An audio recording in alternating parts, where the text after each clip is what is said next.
Hello everyone, and welcome to the very first Those Aren't Biscuits Let's Play. My name is Jonathan Kadot. For those of you who don't know, Those Aren't Biscuits is a weekly podcast that I do with my good buddy Owen Adams, also known as a British Gamer. His links will be below. You can go check him out. I don't care what she Essentially does. what we do is we do a podcast every week about pop culture. You know, it ranges the whole spectrum. Movies, video games, books, music, sometimes politics. We just go all over. And so the deal is, my buddy Owen, who usually does live streams every day, has been playing Destiny and is kind of getting to the point where he might want to do raids. Now, I haven't played Destiny since it first came out, and my relationship with the game was mixed at best. But I decided, you know, I'd like to get in on some of those raids, so I thought I would just pick up some of the DLC that I haven't played and just try to get through the content, and then,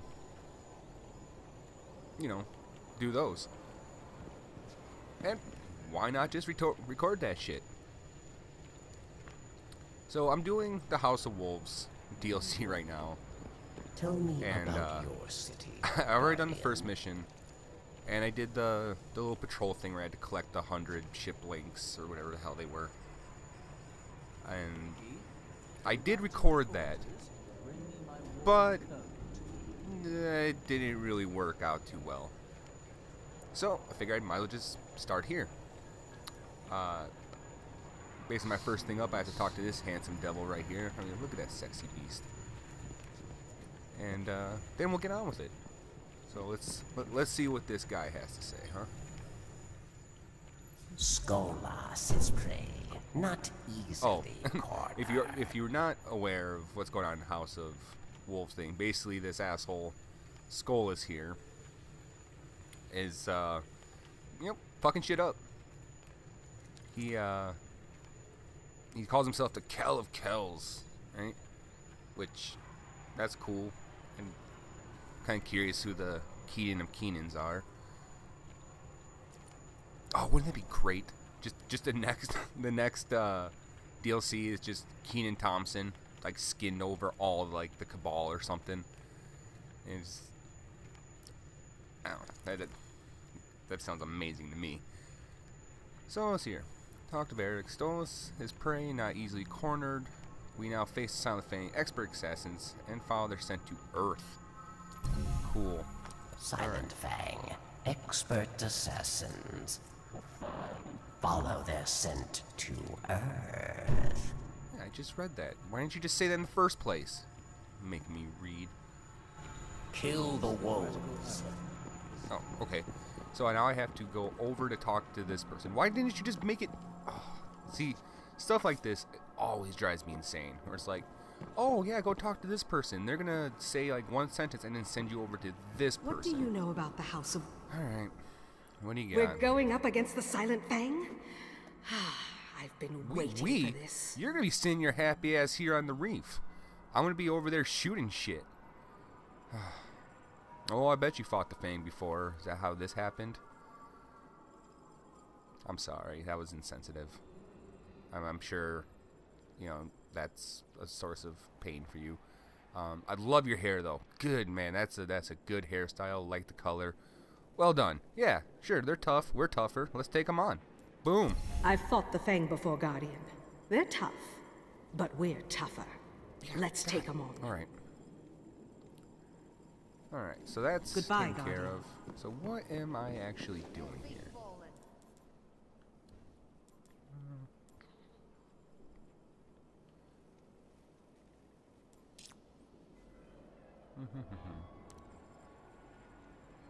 Okay. Fair enough. Gotta go to Earth and do a mission. Perfect. Oh, man. So, funny thing happened the other day, since we have a little time to talk without shooting stuff. I I went out. It's currently Memorial Day weekend here, which is going to date the video, but who cares? And I ended up twisting my knee really, really bad in getting into a SUV, which is frustrating because those things are supposed to be like, oh, it seats 8. As bullshit, those SUVs do not seat 8.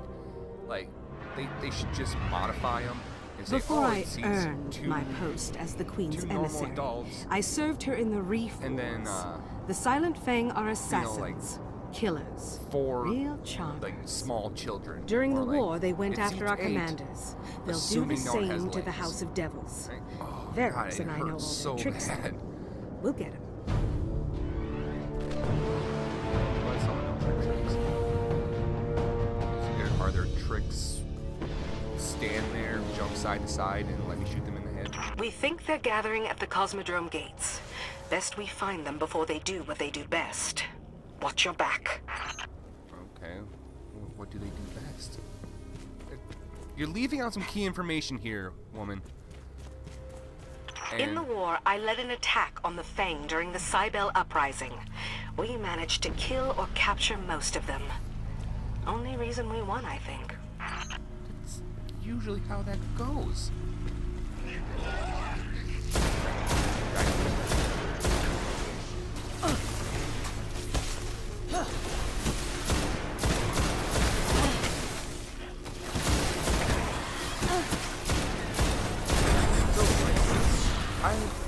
I enjoy Destiny. I do.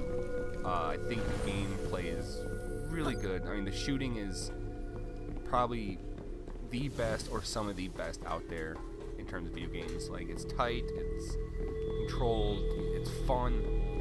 You know, the different weapons all act a little bit differently, and then you add powers. You know, it's really fun. Uh-huh. Let's just pretend that didn't happen.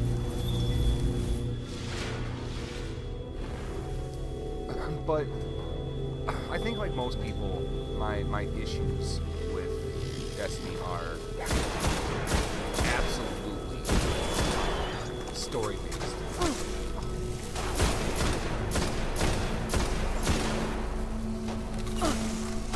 Stop shooting me!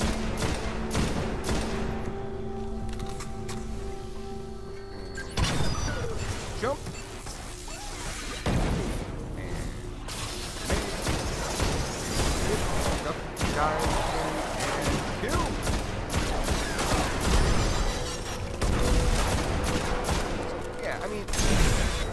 Everyone's complaining about Destiny's story 1,000 times over, so anything I say isn't anything new about it.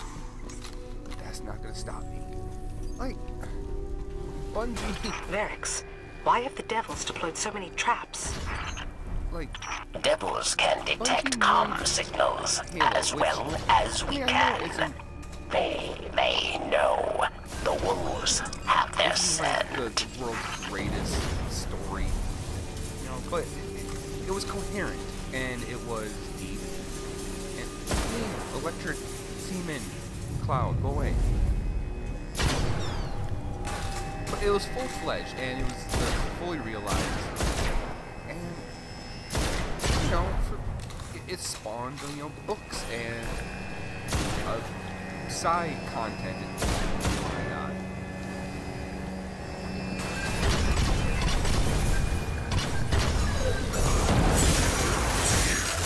Okay, alright, that's kind of dickish, thank you. Alright, this is getting frustrating.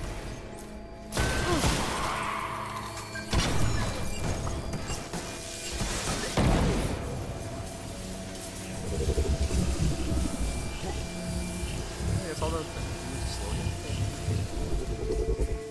yeah, so my issue is like, what?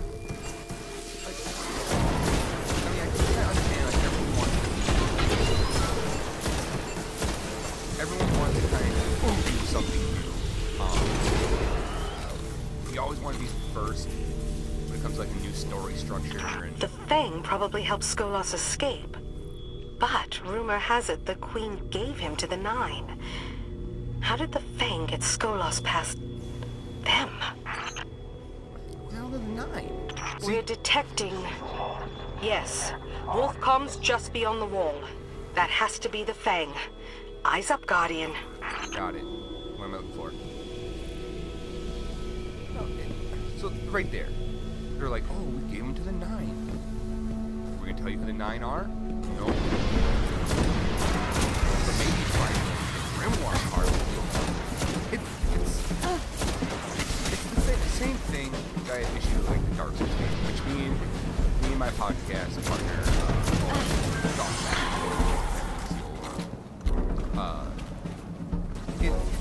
it's one of those things where even if the story and the lore is not the main focus of a game, if you're going to include it anyways, like, I think as a writer you have a sort of responsibility to ensure that it's cohesive, you know, it's your job as a writer to, one, establish a vision, and then two, present that vision in an effective way. I mean, I'm not saying that there's no room for being abstract or, you know, little vague and letting the reader, you know, do the heavy lifting, you know, make your interpretation and piece things together. You know, that's all well and good. That's the idea of, you know, audience participation. You know, it's kind of like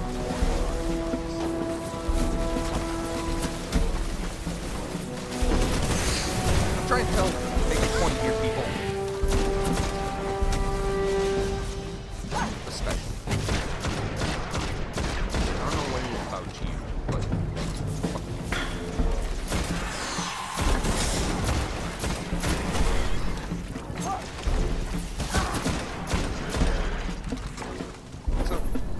so when you do the stuff like the Grimoire cards, or you know, in basic Dark Souls, like everything locked up in the item description, and then also make it kind of incoherent and still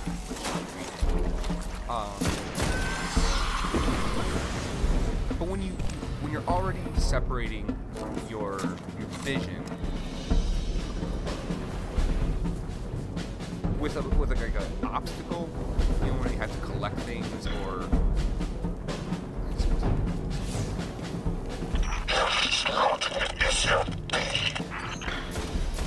That was Commander of the Fang.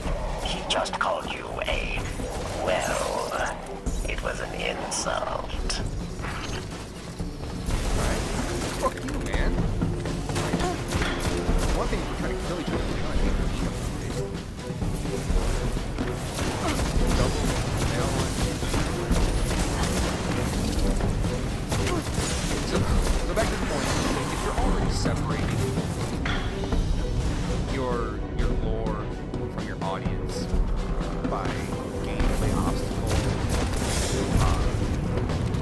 then I think at the very least you make it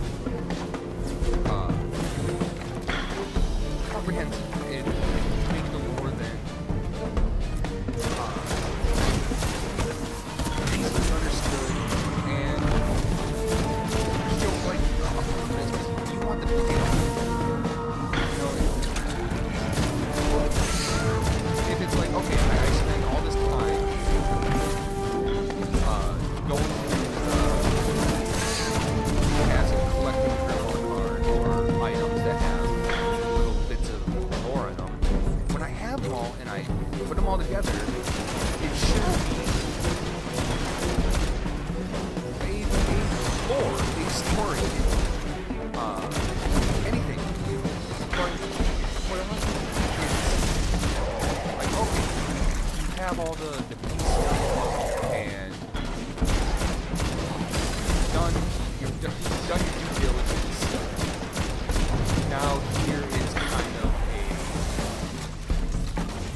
here is your reward is.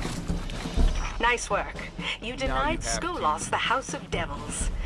But there's another fallen house on Earth. I'd be willing to bet he's going after the kings next. Ooh, I guess the point I'm trying to make is, if you make your audience go through hoops to gain the story or the lore, you owe them something coherent. And I think that Dark Souls and Destiny fail that point, because one, they already kind of have this thing where they have a specific voice for their story and their lore. It has a tone to it. There's some abstractness to it. There's a vagueness to it, which is fine. But then you add the extra step of not giving it to them immediately or in a normal way. You have to go through hoops to get to it. And it's just two obstacles that I think hurt the lore more than it helps. And how do I even get on this subject? Oh, right. Reason why I stopped playing Destiny in the first place. Yeah, it just got like the loot cycle is great. It's fine. And I get that that's why most people will play these games. And I'll definitely go through my phases where, like, that's great, like, gotta get that next piece, gotta get the purple, gotta get the yellow, gotta mine, gotta get everything. But there's a point where doing that feels fruitless because I don't have a context of why having better loot matters. And I don't know. I guess maybe I'm in the minority because, I mean, this game's super popular. Dark Souls are super popular. You know, other loot grab games are popular. You know, Diablo 1, 2, and 3, World of Warcraft. You know, the whole, basically the entire Blizzard catalog at this point. And so I'm excited. I'm excited now for Destiny 2 though, because they said that they're gonna have a more coherent story. The reasons that you're doing the things you are going to be presented to you, you know, in a more traditional ways, you know, with the cutscenes and things like that. And don't get me wrong, all right? I don't think that every game needs extensive story or cutscenes or anything like that. I think it's perfectly fine not to have, you know, huge cutscenes. In fact, I actually prefer it. You know, if a game is able to tell me their story in-game without having to remove you, that's perfect. I think a better example of how they do that is Portal. Never in that game do they take you out of the game. But they do present a location, a motivation, a hero, a villain, and a goal. And they present that whole thing without ever using a mid-game cutscene. And it works. It works really, really well. So yeah, I guess that's my point behind that. Would you mind helping me with these? This guy's kind of a dick. Right? If you ever listen to things he says, like, "Ooh, just go shoot stuff." One of the novices can refit it for you. And it's like, yeah, I am gonna shoot stuff, and you're not gonna stop me, dick. Would you mind helping me with these crates? So let's see what Captain Coolhair has to say now. We're doing good work out there, Guardian. Okay. It almost sounds like the participation trophy, where it's like, we're doing good work out there, Guardian. In your own special way, Kings, you're even more dangerous than a Silent Fang. Really? We're more... So we can kill things better? Well, no, let's not go too far, alright? But, you know, you have a uniqueness and a quality that makes you you, Kings. Just, yeah, hang on to that, right? But don't go too far. In their own way, the Kings are even more dangerous than the Silent Fang. Scout Get out there. Skolas and invading... Oh, okay. For the reef. Oh, yeah, for the reef. I mean, is this really... Good. You're Yeah. here. Let's get started. I have my doubts about it being a reef. Because, like, a reef is supposed to be like a wall sort of thing, right? Like, it's like some sort of barrier against something else. And this does not seem reef-like to me. This just seems kind of like a bunch of shit just floated together. And, like, I could do that. Like I'm not going to go to the junkyard and be like, oh, this is a really great reefy guy here. No, it's a junkyard. Just because it's kind of in a wall-like shape doesn't mean it's... You know, it doesn't make it a reef, alright? Let's... Like, I'm cool. I'm cool with you guys... You know, calling yourself a reef. I'm not going to judge you for it, but... maybe be more honest with yourself. Well, okay, so we're going to be moving on to the next mission here. Looks like it's going to be the Ruling House. Level 20 story, Scarlet House. Alright, yeah, and I think we will do that next time here on the brand new Those Aren't Biscuits Let's Play series. I don't know what's going to happen in the future. I plan on going through the DLC and recording it all. And then after that, I don't know. New game. Who knows? Maybe, you know, Owen will join me for one of these. But he has his own thing going with the British Gamer site. Once again, you should check that out. Subscribe. And, yeah. Leave a comment below. Like and subscribe to this. And as a reminder, every Monday at 3:30 Central Time or 9:30 GMT time. That's Greenwich Mean Time for those who don't know. You can catch our live stream of our podcast where we'll be talking about everything and anything. And we interact with our audience. We take questions. We take suggestions for topics. So yeah, swing on by. Let us know what you think. And have a good one.